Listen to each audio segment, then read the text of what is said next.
За өнөөдөр надтай хамт ном уншиг гэдэг бичлэгнийхаа 3 дугаар хэсгийг хийж байна. Тэгээд за одох хин нэгэн хүнд ном унших заавал олдохгүй.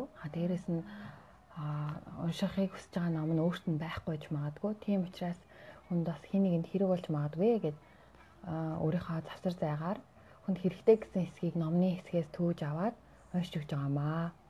Тэгээд хүн болгон зориулаагүй. Сонирхсан үнэлэл зориулсан учраас хүссэн хүмүүс нь энэ номыг хэсгээс нь сонсоод магадгүй унших хүсэл нь төрж магадгүй гэж уншиж байгаа юм шүү. За. Энэ ном болохоор нэрийг хэлэхээс өмнө эхлээд уншиж өгье. Энэ номны яг таалагдсан хэсгээс уншиж өгье. За энэ дээр өөрийгөө бүх хэлмэгдүүл. Зарим хүмүүс миний нэрлэж байгаагаар хэлмэгдүүлэх өвчний вирусээр халдварлагдсан байдаг. Магадгүй та үүнийг харсан байх. Энэ вирусаар халдварлагдсан хүмүүс бодохдоо өөрийгөө бүх хариуцлагаас холдуулах ёстой ба дэлхийн ертөнцид тэдэнд ямар нэг зүйлийг өгөх ёстой гэж итгэдэг. Гэвч үнэндээ тийм биш байдаг. Марк Твен хэлэхдээ дэлхийн ертөнцид танд амьдралыг чинь өгөх ёстой гэж бүү бод. Дэлхийн ертөнцид танд юу ч өгөх ёсгүй. Чамаас ч өмнө энэ дэлхий оршин тогтнож байсан гэж хэлсэн байдаг гинэ. За энд бас нэг амар хэрэгтэй хэсгийг нь дахиад уншиж өгье.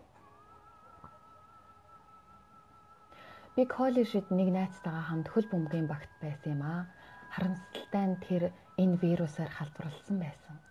Түүний өөрийн алдаандаа шалтак тоочхон намайг галзууруулах төгтөг байлаа. Тэр хэлэхдээ би нэлээд сайжирч байсан. Гэтэл дасгалжуулагч миний эсрэг нэгэн зүйл хийгээд байх шиг би бөмбөгийг бараг бариад авах гэж байсан чинь хин нэг нь намайг зогсоосон. Би 40 яардгүйгээд л хожих байсан. Гэвч миний гутлын үдээс суларч надад гай болсон гэж хэлсэн. Түүний хэлсэн шалтгаануудыг сонсохоор надад үнэндээ хэрв аав минь халдсан биш байсан бол би ерөнхийлөгч болчихсон байхгүй юу гэдэг үг санаанд ордог байлаа. Гэвч түүний хизээч хөл бөмбөг тоглож байгаагүй нь миний гайхшралыг төрүүлсэн юм аа. Түүний хувьд асуудлын гол шалтгаан нь өөрт нь бус үргэлж хэн нэгнээс эсвэл ямар нэг зүйлээс болоод асуудал альва зүйл нь бүтдэггүй бөгөөд хизээч өөрийн ур чадвар дутмаг байгаа талаар боддоггүй нэгэн байлаа. Мөн бас Чикагод амьдардаг сурагч Андрена хэлмэгдүүлэх өвчнөд нэрвэгдсэн гэр бүлд өсчээ. Тэрээр би хар арьстай үгээрээч бахархдаг. Би хар болон цагаан арьстай багш нараас их олон зүйл сурсан. Арьс өнгөний үзэл нь надад тийм ч чухал биш юм. Харин энэ нь манай гэрийнхний хувьд шал өөр зүйл юм гэж хэлсэн. Миний ээж одоо 50 настай бөгөөд гэр бүлдээ ноёрхдог нэгэн бөгөөд тэрээр дөнгөж саяхан боолчлогдлын үед устдсан мэт аашилдаг. Хэрв би цагаан арьстай хүмүүсээр хүрээлэгдвэл тэр үнийг аюул занал мэт ойлгодог. Ээж одоо хүртэл дээр үед байгаа юм шиг цагаан арьснууд нь биднийг амьдрал дээр боолчлсоор байгаа хэмээн үздэг байлаа. Харин би ээжтэй таны юу хийхийг хэн ч хороогүй шүү дээ. Та өөрийгөө л хорж байна. Учир нь та өөрийн бодож байгаагаа л үнэн гэж итгэдэг хэмээн няцаадаг байв. Миний үерхдэг найз залуу хүртэл цагаан арьснууд намайг юу ч хийх чадваргүй болгож байна гэж ярьдаг. Мөн түүнийг машин авахыг хүссэн үед хямдрал явагдахгүй байвал цагаан арьснууд бидэнд юу ч өгөхийг хүсэхгүй байна хэмээн ууралдаг байлаа.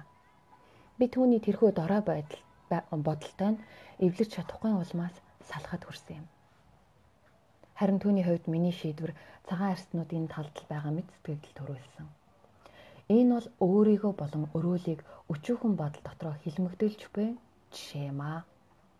Хинч хизээч таны амьдралыг өдөрдөн жолоодох эрхгүй. Та өөрөө л хувь тавилангаа бүтээгч нь билээ.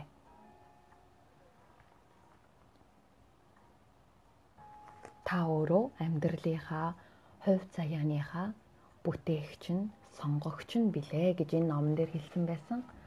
Энэ ном миний унших дуртай нэг ном. Би эмэгтэй хүн. Мишель Диана гэдэг эмэгтэй бичсэн ном. Тэгээ миний бодлоор хүн болгонд ном бүрэн таалагдахгүй байх.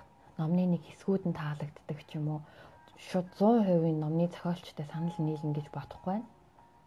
Надад ч гэсэн яг энэ ном жишээлбэл 100% таалагдаагүй. Тодорхой хувь нь таалагдсан. Одоо нэг хүн болгоны хэлдгээр авах гэхийн ухаанаар хандаад өөртөө хэрэгтэй юм а тусгаад авал их зүгээр санагцсан. Тэгээд энэ номыг өмнө нь би нэг хальтхан уншсан. Энэ 2 дахь удаагийн уншилтан байлаа. Тэгээд та бүхэн энэ дотроос хэрэгтэй юм а ойлгож ухаж аваарай. Бас сонирхвол авч уншаарай. Номын сангаас байд юм уу мэдгүй. Монголд хүмүүнээс захиулаад. За тэгээд сайхан амраарай. Баяртай.